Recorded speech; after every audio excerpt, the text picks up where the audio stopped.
The throne room shook. Dust fell from the vaulted ceiling in thin streams, catching the emergency lights that had just kicked in.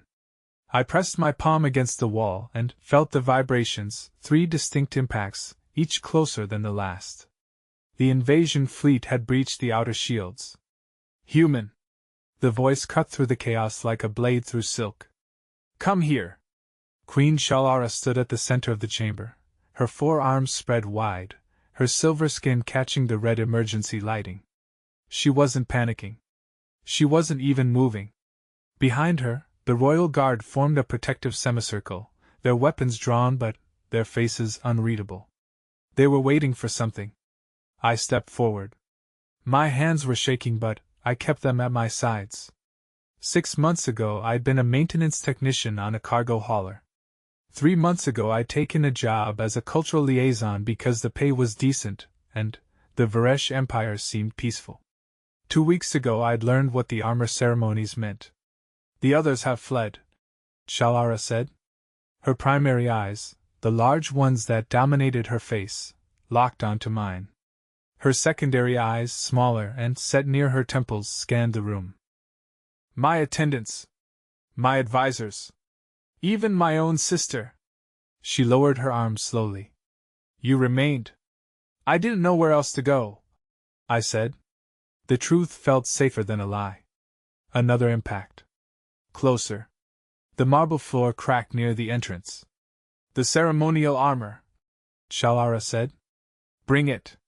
One of the guards moved instantly, retrieving a chest from an alcove I hadn't noticed. The chest was black metal, etched with symbols that seemed to move in the flickering light. When the guard opened it, I saw what lay inside. The armor wasn't like anything I'd seen in historical holos or military museums. It was organic-looking, segmented plates that fit together like scales, each one carved from a material that looked like polished bone but felt warm when the guard lifted a piece. There were too many sections. Too many joints. It had been made for someone with 4 arms and a different skeletal structure entirely. You will help me put it on, Shalara said. I stared at her. Your Majesty, I've never, I know. Her voice was steady. But you are here. That makes you the only choice I have. The building shook again. I heard screaming from somewhere deep in the palace. Human screaming. The evacuation must have failed. I moved to the chest. My fingers trembled as I lifted the first piece, a shoulder guard designed for her upper right arm. The metal was heavier than it looked. I approached Shalara and she lowered herself slightly, bending so I could reach. The clasp faces inward, she said quietly. Press until you hear it lock. I did. The armor piece clicked into place, and Shalara's breathing changed, became slower. More controlled. I reached for the next piece. Why didn't you run? She asked as I fitted the upper left pauldron. I told you. I didn't, the truth, human. I paused, holding a chest plate that covered her primary torso. Because you asked me to stay. Yesterday. You said there might be a need for human perspective if the negotiations failed. I lifted the chest plate, and she helped guide it into position. You trusted me with something important. I couldn't leave after that. Shalara's secondary eyes closed briefly. The negotiations did fail. The Korath Dominion does not negotiate with what they consider lesser species. Are we lesser? They think so. They will learn otherwise. I worked faster now, finding the rhythm. Each piece connected to the next in a specific order. The armor was ancient, I could tell from the craftsmanship, the way each component had been individually shaped. This wasn't mass-produced military gear. This was art that happened to protect. My people have a tradition, Shalara said as I secured the 4-armed guards on her lower arms. When a queen dons the war armor, she must be dressed by someone she trusts completely. Someone who understands what is at stake. I'm just a liaison. You are the only one who stayed. The leg plates were next. I knelt and fitted them around her joints, feeling the weight of what she just said. Trust. Complete trust. From a queen I'd barely spoken to outside of official functions. Almost finished, I said, reaching for the helmet. It was a magnificent piece, crowned with swept-back ridges that mimicked the natural bone structure of her skull. When I lifted it, I saw her face clearly for the first time since I'd started. She was afraid. Not of the invasion. Not of dying. Of something else. I placed the helmet carefully. It settled into place with a soft click that echoed through the throne room. "Now the gauntlets," she said. Her voice was muffled but clear. I picked up the final pieces, articulated gauntlets that would cover her hands and allow full dexterity. I started with her upper right hand, sliding the metal over her fingers. Her hand closed around mine. "Your Majesty, when the armor is complete," she said softly, "the tradition requires one more thing." The palace shook. The main doors to the throne room buckled inward. We had seconds, maybe less. "The one who dresses the queen," Shalara continued, her grip tightening, "must walk beside her into battle. You are my witness. My proof that I did not face this alone. I'm not a soldier. Neither was I. Once." She pulled me gently toward the center of the room. The guards formed up around us without a word. "But I learned. And I survived. And I will teach you to do the same." The doors exploded inward. Smoke poured through the opening. I heard weapons charging, heard the heavy footsteps of combat units moving through the debris. Shalara did not let go of my hand. "Stay close," she said. "And do exactly as I do." The first enemy soldier emerged from the smoke, weapon raised. Shalara moved forward and I moved with her, our hands locked together, her armor gleaming in the emergency lights. The war began with a single step. We took it together. The smoke cleared enough to reveal 12 Chorus shock troops, their exoskeletons bristling with weaponry. They fanned out across the throne room with mechanical precision, their targeting systems painting red dots across every surface. 3 dots settled on Shalara. 5 settled on me. The rest tracked the royal guards. "Stand down," the lead chorus said through a translator unit. Its voice was artificial, stripped of emotion. "The Varesh Empire is dissolved. Queen Shalara, you are ordered to surrender for processing." Processing. I'd heard that word before in the intelligence briefings. The Korath didn't take prisoners of war. They processed conquered leaders into compliance through neuro-restructuring. Shalara would become a puppet, used to legitimize their occupation. "I decline," Shalara said. Her 3 free hands remained at her sides, but I felt tension coiling in her body through our joined hands. The Korath commander tilted its head. "Refusal is not an option. Your guards are outnumbered. Your fleet is scattered. Your planetary defenses are offline. There is no logical path to resistance." "Logic," Shalara said quietly, "assumes I am trying to win." She moved. Her lower left hand swept up in a gesture I didn't recognize, and the royal guards responded instantly. They didn't fire their weapons, they threw them. 12 rifles flew through the air in perfect arcs, landing in a circular pattern around the Korath troops. The Korath commander started to laugh. Then, the rifles exploded. Not with fire or shrapnel. With some kind of electromagnetic pulse that I felt in my teeth. The Korath exoskeletons seized up, their servos locking, their power systems flickering. The soldiers stumbled, suddenly, bearing the full weight of their own armor without mechanical assistance. Shalara pulled me down behind a marble pillar as conventional weapons fire tore through the space we just occupied. The palace guards had drawn backup weapons and were engaging from cover. The throne room had become a war zone in seconds. "The armor protocols," Shalara said, still holding my hand. "When the ceremonial armor is worn, certain systems activate. Palace security. Hidden defenses. But they require biological authorization from the royal line. You knew this would happen. I planned for many possibilities.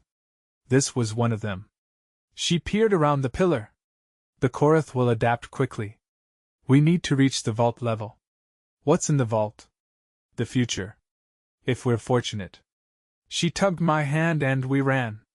Running in the armor changed her. Each step carried power, momentum that shouldn't have been possible with the added weight. The ceremonial armor wasn't just symbolic, it enhanced her strength, maybe her speed too. I struggled to keep pace as we sprinted across the throne room toward a side passage. A Korra soldier broke free from the melee, raising a weapon. Shalara's upper right hand snapped out and caught the barrel mid-aim, crushing it. Her lower right hand drove forward in a palm strike that sent the soldier tumbling backward. We entered the corridor. Emergency lights flickered overhead, casting everything in shades of red and black. Behind us I heard more weapons fire, more shouting. The royal guards were buying us time. "They'll die for this," I said, breathing hard. "They'll die regardless." The Korrath leave no witnesses. Shalara moved with purpose, navigating turns without hesitation. This way they die with meaning. We descended stairs carved into the palace foundation. The air grew colder. The walls changed from polished marble to rough stone. This was old architecture, built when the Varesh Empire was young. The humans taught us something valuable. Shalara said as we ran. Your people have a concept called strategic sacrifice. You lose the battle to win the war. You surrender the ground to gain position. The Korrath do not understand this. What did you sacrifice? The palace. The capital. Maybe the entire continent. She glanced back at me. Everything except what matters. We reached a vault door that looked like it belonged in a bank. Shalara placed her helmeted forehead against a panel and light rippled across the surface. The door groaned open, revealing a chamber beyond. Inside were children. Hundreds of them. Human, Varesh, and a dozen other species I recognized from diplomatic functions. They sat in orderly groups, watched over by a handful of adults who looked relieved when they saw Shalara. Your Majesty, one of them said. The transports are ready. But the launch windows are closing. Then we launch now. Shalara finally released my hand and moved deeper into the chamber. I followed, my arm feeling strange without her grip. The vault was actually a massive hangar carved into the bedrock. Sleek transport ships lined the walls, their engines already humming. This had been planned. All of it. The invasion, the response, the evacuation route. A small Varesh child approached Shalara, no higher than my waist. She had Shalara's silver skin and the same arrangement of eyes. Mother? Shalara knelt, bringing herself to the child's level. Ressa, are you ready? I don't want to go without you. I know. Shalara touched her daughter's face with one hand. But you must. These ships will take you beyond Korra space. To the human colonies. They've offered sanctuary. Ressa looked at me. Is it true humans never abandon their young? I crouched down beside her. It's true. We'll protect everyone on those ships. I promise. Are you coming with us? I looked at Shalara. She had stood back up and was speaking with the transport coordinators. Her armor caught the harsh hangar lights, and I realized something important. The Queen wasn't evacuating. She was staying. Your Majesty, I said, standing. You're not getting on these ships. No. Why not? Because the Korrath need to believe they've won. If I escape, they'll chase these transports to the edge of known space.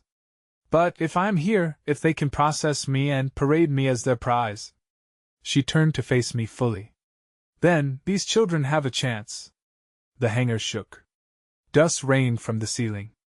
The Korrath had breached the lower levels. Load everyone immediately, Shalara ordered. The adults began herding children toward the transports with calm efficiency.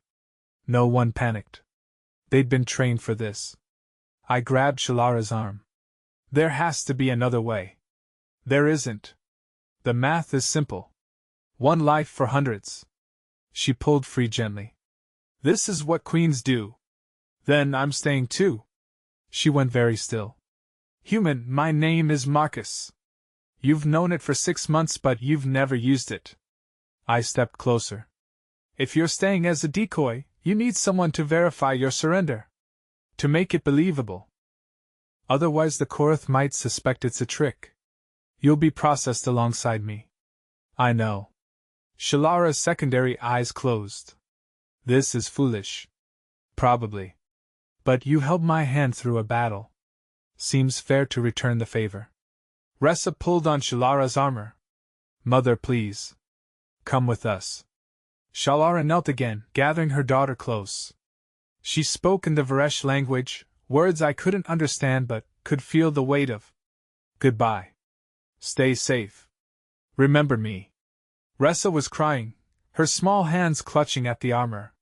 Finally, Shalara stood and handed Ressa to one of the adults. The woman nodded once and carried the child toward the nearest transport. The transports began lifting off, engines roaring. One by one they rose through vertical shafts that opened above them, heading for the sky and freedom beyond. The hangar emptied rapidly. Shalara and I stood alone in the vast space, watching the last transport disappear. They'll be safe, she said quietly. They will. And we'll be prisoners. We will. She looked at me then, really looked at me.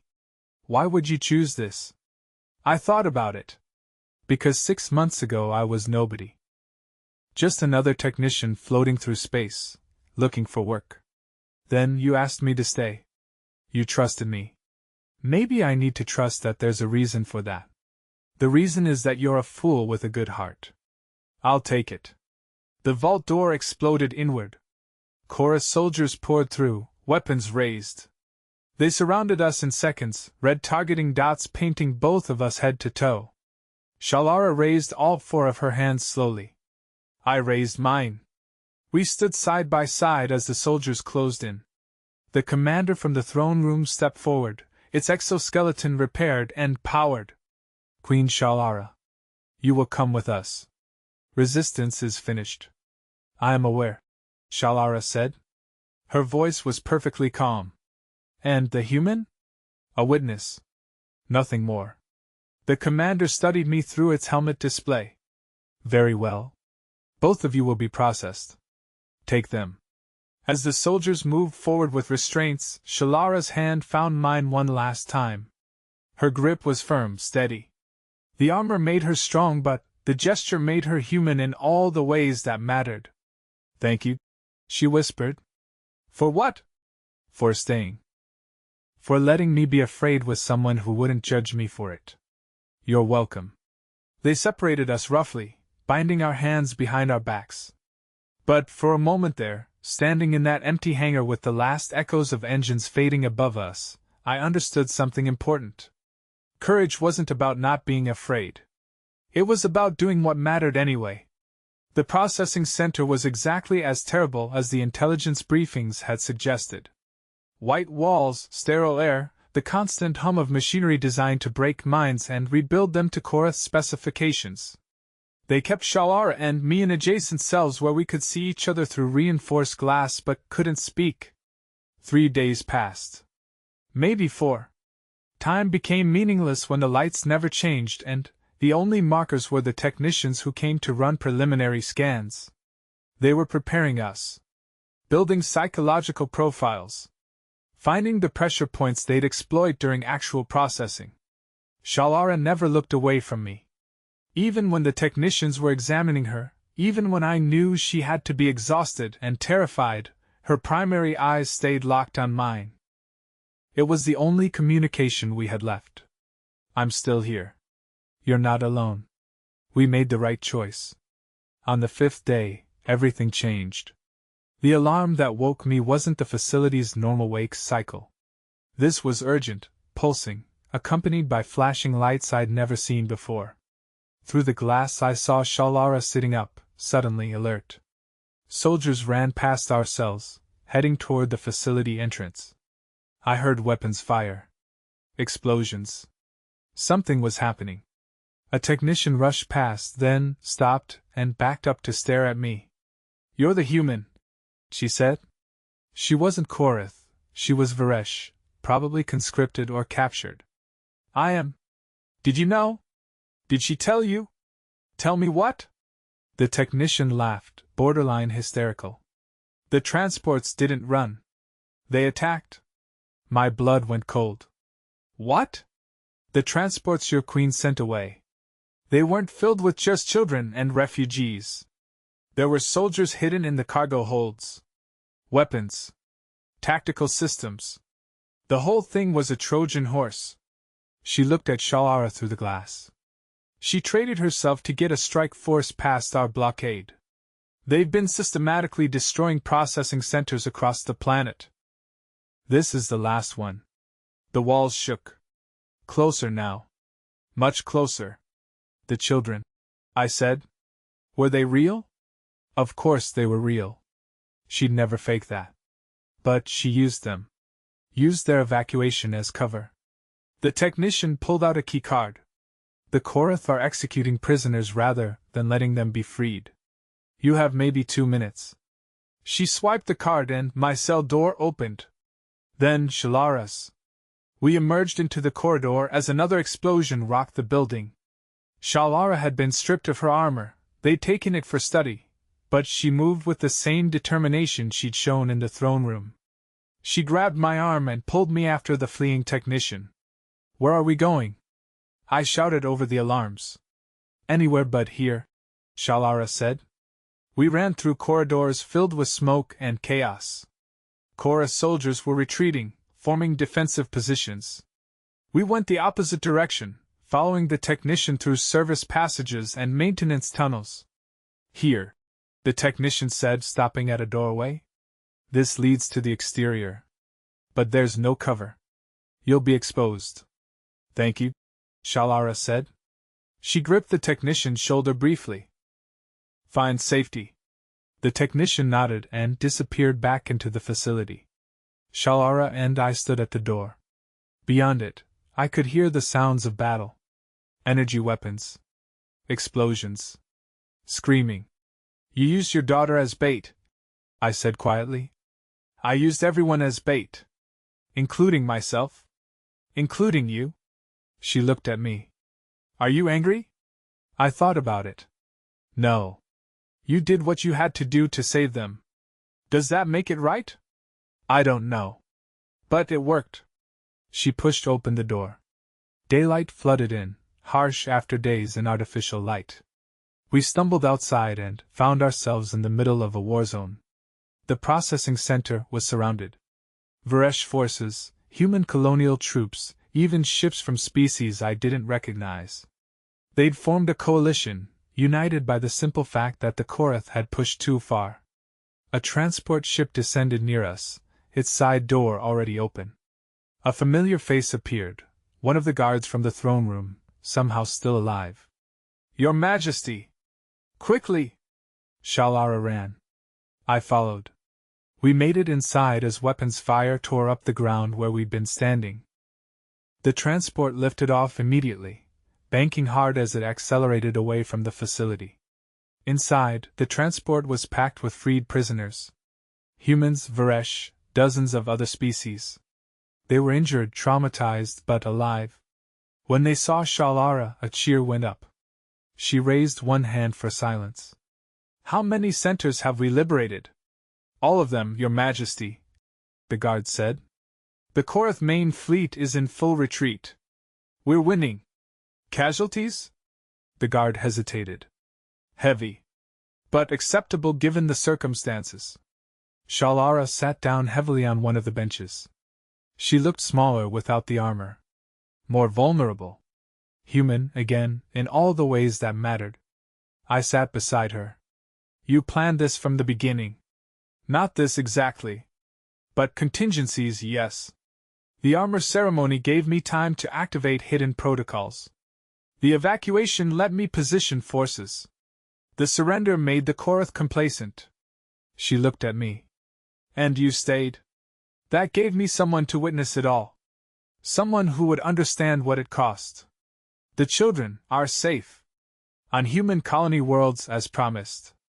Ressa is with them. Her voice cracked slightly. I didn't lie about that. I would never lie about that. But you let everyone believe you were just giving up. Because that's what had to be believed. For the plan to work. She met my eyes. I made you complicit in that deception. Without asking permission. Without giving you the choice to refuse. I am sorry. I started to laugh. Couldn't help it. You're apologizing? You just orchestrated a military victory that probably saved millions of lives and you're apologizing to me? You deserve to know the truth. Maybe. But I also deserve to see what you were capable of. I leaned back against the transport wall. You held my hand through a battle and I thought it was because you needed support. But you were already 3 steps ahead of everyone else. You didn't need me at all. That's not true. Shalara's hand found mine again, the same way it had in the throne room. I needed you to remind me why I was fighting. Every time I looked at you, I remembered that someone had chosen to stay. Someone trusted that I knew what I was doing, even when I wasn't certain myself. So I was your conscience? You were my anchor. There's a difference. The transport flew on through skies that were clearing of Korath vessels. Through the viewports I could see other transports, fighter escorts, the beginnings of a victory that had seemed impossible days ago. What happens now? I asked. We rebuild. We fortify. We make sure this never happens again. Shalara squeezed my hand. And I owe you a proper explanation. One without deception. About what? About why I really asked you to stay that first day. Before the invasion. Before any of this started. I waited. I was reviewing personnel files, she said quietly. Looking for people who might be useful in a crisis. Your file said you were a technician? Unremarkable background. No family connections. No particular skills beyond basic systems maintenance. She paused. But there was a note from your supervisor. It said you'd once stayed behind during an evacuation to help rescue colonists trapped in a habitat collapse. You weren't trained for it. You weren't required to do it. But you did it anyway. That was years ago. Different ship. Different life. It was the same person. Someone who stays when others run. Someone who helps when there's no benefit to themselves. Shalara turned to face me fully. I needed someone like that beside me. Not a soldier. Not a strategist. Just someone decent who would remind me what we were fighting for. That's a lot of weight to put on one random human. Yes. But you carried it. She smiled, the first genuine smile I'd seen from her. And now you'll carry something else if you're willing. What? A title. An official position. Ambassador to the human colonies. Liaison between our peoples. She raised an eyebrow. Someone has to coordinate the rebuilding efforts. Someone both sides trust. Someone who stayed when it mattered. I looked down at our joined hands. Her silver skin against my darker brown. Different species, different worlds, but connected by choices that had seemed small at the time. I'm still just a technician, I said. No, Shalara said firmly. You're the man who dressed the queen for war and walked beside her into darkness. You're the witness to the worst day of my life, and the best decision I ever made. You're not just anything anymore. The transport began its descent toward what remained of the royal district. Through the viewport I could see construction crews already at work, clearing rubble and beginning repairs. The city was wounded but alive. The empire was battered but standing. One condition, I said. Name it. Next time you plan something this complicated, tell me first. No more surprises. Shalara laughed. It was a rich sound, full of relief and exhaustion and hope. I'll try. But I make no promises.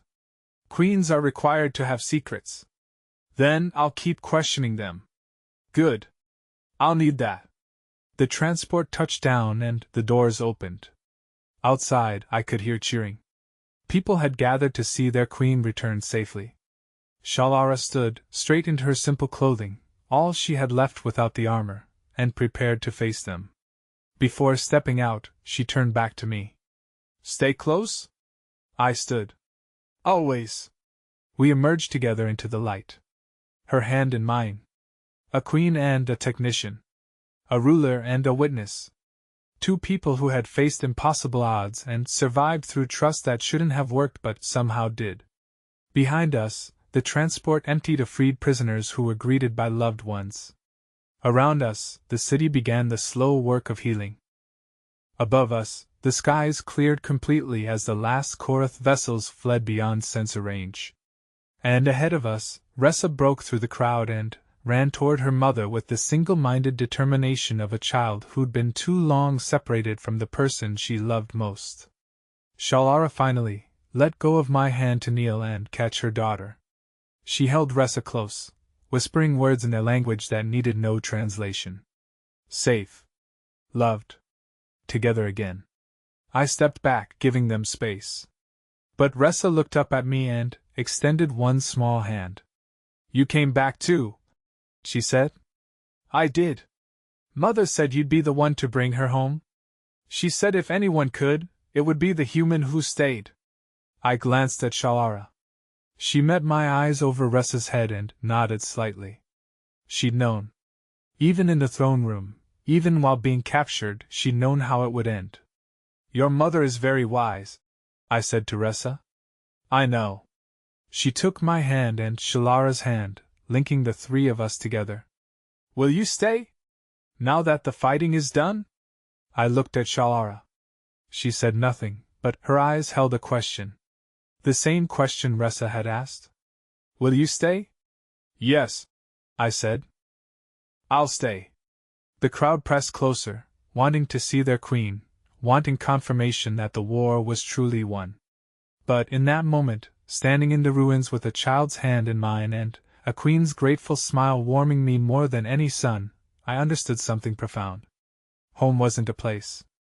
It was a choice you made, over and over, to stand beside people who needed you. Even when it was hard. Especially when it was hard. I'd chosen to stay in a throne room when others fled. I'd chosen to face capture alongside a queen who was gambling everything on a desperate plan. And now I was choosing to stay for the rebuilding, for the peace that would be harder and take longer than any battle. Some choices defined you. This was one of them. Shalara addressed the crowd briefly, her voice carrying over the noise. She spoke of sacrifice and survival, of the coalition that had formed to fight back against tyranny, of the work ahead. She thanked the soldiers and the refugees and the allies who had risked everything to free the processing centers. And then, she did something unexpected. She introduced me. This human stayed when my own court fled, she said. He helped me don the war armor knowing he might not survive the next hour. He surrendered himself to captivity to make our deception convincing. He is the reason I remembered why we fight. She gestured for me to step forward. From this day forward, he is Ambassador Marcus Chen, voice of the human colonies and trusted friend of the Varesh throne. The crowd erupted. I stood there, stunned, as cheers washed over me. Me. A technician who just wanted a decent paycheck and maybe a quiet place to work. Shalara leaned close. Congratulations, Ambassador. You're officially important now. I don't know how to be important. Good. The ones who think they do are usually the most dangerous. She smiled. You'll learn. I'll teach you. Just as you taught me that dignity doesn't require perfection. Only honesty. Ressa tugged my hand. Does this mean you'll come to dinner? Mother never brings anyone to dinner. I suppose it does. Good. I want to hear about Earth. Father always said humans were boring, but I don't think you are. I raised an eyebrow at Shalara. Father? Dead. 3 years ago. Natural causes. She said it matter-of-factly, but I saw the shadow cross her face. He would have liked you. He valued loyalty above all else. We moved through the crowd slowly, accepting thanks and well wishes. Someone returned Shalara's armor, carefully packed. Someone else brought reports on casualty figures and reconstruction timelines. The work of ruling resumed even before we reached shelter. That night, in a temporary command center set up in one of the few undamaged buildings, I sat with Shalara and her senior advisors as they planned the next phase. Most of them were new faces. The old court truly had fled or worse. These were military commanders promoted out of necessity, bureaucrats who'd stayed at their posts, ordinary people elevated by crisis. They accepted me without question because Shalara had declared it so. That was power. The kind I was still learning to understand. When the meeting finally ended, hours past midnight, Shalara dismissed everyone but me. "You're exhausted," she said. "So are you. Queens don't sleep. Not after days like these." She moved to a window that overlooked the city. Lights were coming back on, one district at a time. "I need to ask you something honestly." "All right. Do you regret it?" "Staying?" I joined her at the window. "No." "Do you regret asking me to?" "No. But I wonder sometimes what you lost by choosing this path. What life you left behind. Nothing I can't live without. I watched the city rebuild itself in real time. Before this, I was drifting. Going through motions. This gave me purpose. Purpose can be a burden. So can meaninglessness." I turned to face her. "You asked earlier if I was angry about the deception. I wasn't. But I am curious. How long had you been planning it?" "Years. Since the Korath first made territorial demands. I knew eventually we'd face invasion. So I prepared." She met my eyes. Every defensive system in the palace. Every hidden protocol. The alliance with the human colonies. Even the transport ships, we built them specifically to look like refugee vessels while carrying strike capability. The children were always part of the plan. They were the plan. Everything else supported their evacuation. Her voice softened. A queen's first duty is continuation. Not of herself, but of her people. If I died but the next generation survived, that was acceptable mathematics. And Ressa? Was never supposed to come back. She should be halfway to human space by now. Shalara's hands gripped the window frame. But apparently my daughter inherited my stubbornness. She ordered her transport to return once she heard we'd won. She wanted to see you. She wanted to make sure I kept my word. That I actually came back. Shalara's voice cracked. "I don't deserve that, Faith. You've earned it. Every day. Every decision." I touched her shoulder gently. "You're allowed to be grateful it worked out. Gratitude feels too small for what we survived. Then be grateful anyway. The universe doesn't care about scale." She laughed quietly. "You're wise for a technician. Just practical. I've learned that overthinking survival gets people killed." We stood in silence, watching the city heal. Somewhere in the building, Ressa was sleeping under guard. Tomorrow would bring new challenges: rebuilding, diplomacy, the inevitable political complications of winning a war you'd nearly lost. But tonight, in this moment, there was only peace. The kind earned through sacrifice and choice and trust that shouldn't have worked. "Thank you," Shalara said finally. "For being the one who stayed. For being the one who made me believe it was possible." "Thank you," I replied. "For holding my hand when you didn't have to. For showing me that courage looks different than I thought." She turned from the window and extended all four of her hands in a formal gesture. "Ambassador Chun, will you accept a permanent position in my court?" I took her primary hands in mine, matching the formality. "Queen Shalara, I will." "Then, we have work ahead of us." "We do. But not tonight." "No. Not tonight." She released my hands and moved toward the door. "Sleep, Marcus. Tomorrow we begin building something that will outlast us both." "What's that?" She paused in the doorway. "Understanding. Between species that barely knew each other.